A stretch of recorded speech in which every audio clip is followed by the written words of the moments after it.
début, quand on fume peu, on va dire, ça change pas trop, en fait. Et ça inverse totalement le truc, en fait. Moi, au début, ça me posait, ça me calmait, ça me faisait dormir. Et en fait, vers la fin, c'est tout le contraire. Du stress, ça amplifiait mon stress, ça amplifiait mon anxiété, ça amplifiait tout. J'ai commencé à prendre beaucoup de cocaïne vers 18-19 ans. Il y a des soirées où je tapais 7-8 grammes par jour, par soirée. Enfin, sachant que des soirées, ça commençait un soir et puis ça finissait le soir d'après. Moi, je me suis retrouvé dans le cas où on était plusieurs, donc on était un peu dans une bulle, comme quoi fumer, c'était la vie, quoi. Un jour ou l'autre, j'en ai eu marre de péter des câbles pour rien et ça. Enfin, moi, je pense qu'à partir de plus de 2 par jour, c'est plus un plaisir. C'est vraiment une dépendance totale à ça.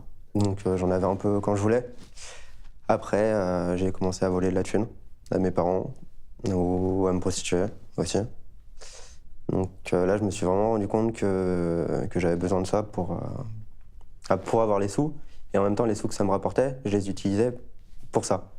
Donc c'est le serpent qui se mord la queue. Je me prostitue pour avoir de la coke, et je prends de la coke pour oublier justement ce que je faisais. C'était il y a 2 ans. Je me suis embrouillé avec ma meilleure amie au travail. Et c'est elle qui, enfin, sur le coup de l'énervement, elle m'a dit « Ouais, tu devrais faire une cure ». Et en fait, en y réfléchissant, elle avait raison, quoi. Et 2-3 jours après, je me suis embrouillé avec mes parents, pareil. J'ai pété un câble.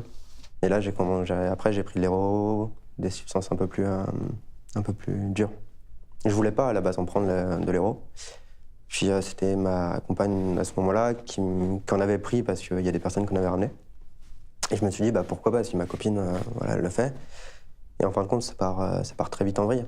Je fais une action qui m'a persuadé, en fait, d'arrêter. En fait, je suis sorti dehors de chez moi, et je suis parti fumer un joint, en fait. C'est tellement addictif que, peut-être pas la première prise, mais c'est rapide. Je pense qu'au bout d'un mois, déjà, j'étais dedans, enfin, bien. En fumant le joint, j'ai compris qu'il me fallait ça pour arrêter, en fait. Pour me calmer, en fait. Et c'est là que j'ai vu que je me suis dit, mais s'il me faut ça pour me calmer, ça va trop loin, en fait. Donc, faut que je fasse un truc, quoi. Faut que j'arrête. Une réaction après ce que vous venez de voir? Oui. En fait, certes, on est conscient de toutes les préventions, on est conscient des effets secondaires, on est conscient de tout ce qui est de mal ou de bien, plutôt plus de mal. Mais une fois qu'on essaye ces substances, même dans le groupe ou ailleurs, avec la famille, ils peuvent avoir des problèmes. Donc, les problèmes personnels, ça ne se raconte pas dans le groupe, ni dans la famille ou quoi que ce soit. Mais auprès de ces substances, en fait, on trouve un refuge. Et vu que le cerveau se modifie, donc en fumant, les gens ils disent on fume pour oublier le problème. Certes, c'est la mode pour s'intégrer, mais ça, c'est juste un essai. Mais après, une fois là-dedans, vu que de nos jours, on a toujours des problèmes dans la famille ou entre amis ou au travail avec collègues, quoi que ce soit, c'est pour un long terme. Ça, c'est pas tout de suite qu'il y a des solutions, mais la substance, en fait, ça soulage tout de suite. On n'oublie pas nos problèmes, mais on se sent beaucoup mieux. C'est très juste ce qui vient d'être dit.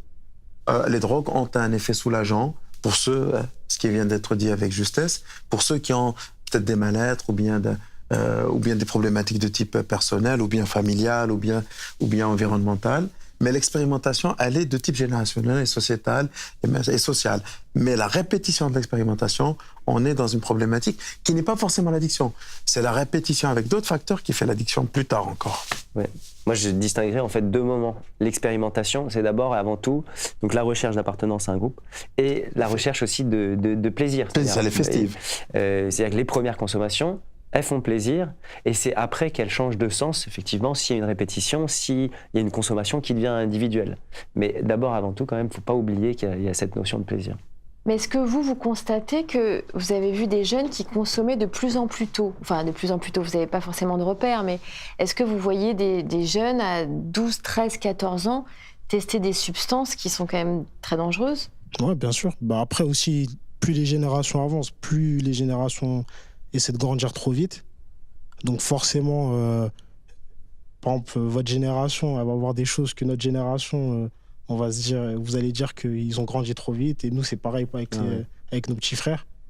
Donc là, ça étonne même plus qu'on voit des jeunes, par exemple, de 12 ans, commencer à se droguer. Et je pense que plus le temps va avancer, plus ça va se démocratiser. C'est vrai que ça va de plus en plus vite. Alors ça, c'est très important parce que, évidemment, la précocité de la consommation, elle n'est pas un phénomène qui est hors sol.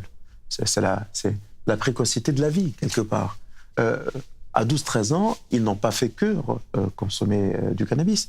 Ils ont déjà regardé un film pornographique sur leur téléphone, ou bien ils ont déjà découché, ils ont déjà eu une cuite, ils ont déjà embrassé, ils ont déjà peut-être fait des choses qui nous semblent, nous, entre guillemets, adultes de 2015, absolument impensables. Et je pense que cette précocité de la consommation, c'est aussi l'autonomisation. On a affaire, peut-être dans les grandes villes, souvent à des familles monoparentales. Ils ont, à 12-13 ans, ils ont les clés pour rentrer chez eux, ils se font à manger.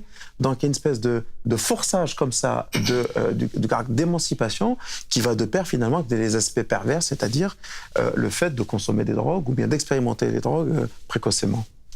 Moi, je dirais aussi, pour appuyer ce qu'il dit, il y a des choses qui passent à la télé qui passaient pas avant. Donc forcément, si depuis tout petit, par exemple, comme il parlait de films porno, si depuis tout petit, ça devient banal de voir une femme nue ou de voir des gens fumer, forcément, quand on est petit, on trouve ça bien, on trouve ça cool. Et voilà. Là, je peux dire, par rapport à la précocité, les jeunes, en fait, vu que nous, de toute façon, on est dans la même génération qu'eux, mais on a l'impression d'être dans 2 générations. L'enfance, en fait, maintenant, il n'y a plus d'adolescence ni d'enfance. Tout le monde passe, en fait, par rapport à tout ce qui se passe, vu soit à la télé ou à l'Internet, on a plus accès à des médias ou de la facilité de consulter des choses, surtout vu les stars, où on est influencé, en fait, plus par des médias, par les gens qui ont accès à tout. Donc, on veut tous ressembler à ces genres de personnes. Donc, on essaye. C'est plus la curiosité. Par exemple, les enfants, surtout les filles aujourd'hui, tu peux voir, on peut voir une fille à l'âge de 13 ans, 12 ans, commence à se maquiller, à mettre des talons. Et que nous, à l'âge de 13-12 ans, on a toujours l'esprit enfantin et on joue, ou on est plus garçon manqué, on s'en fout de la féminité.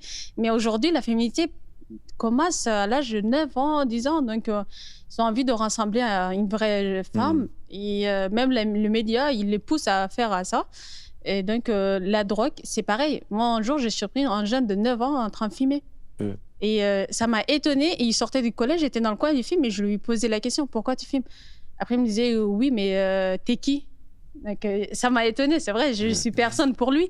Mais quand même, à 9 ans, et je ne sais pas comment il a eu les cigarettes, accès, il a un paquet de cigarettes sur lui.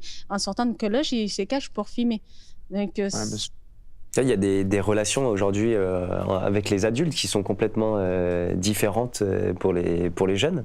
C'est-à-dire que peut-être le rôle des parents, justement, pour expliquer, pour décrypter le contenu de l'ensemble de l'information qui passe chaque jour, et notamment, vous le disiez, sur Internet, c'est un rôle nous, on essaye de promouvoir auprès des parents parce que sinon, les jeunes, ils retrouvent sans aide.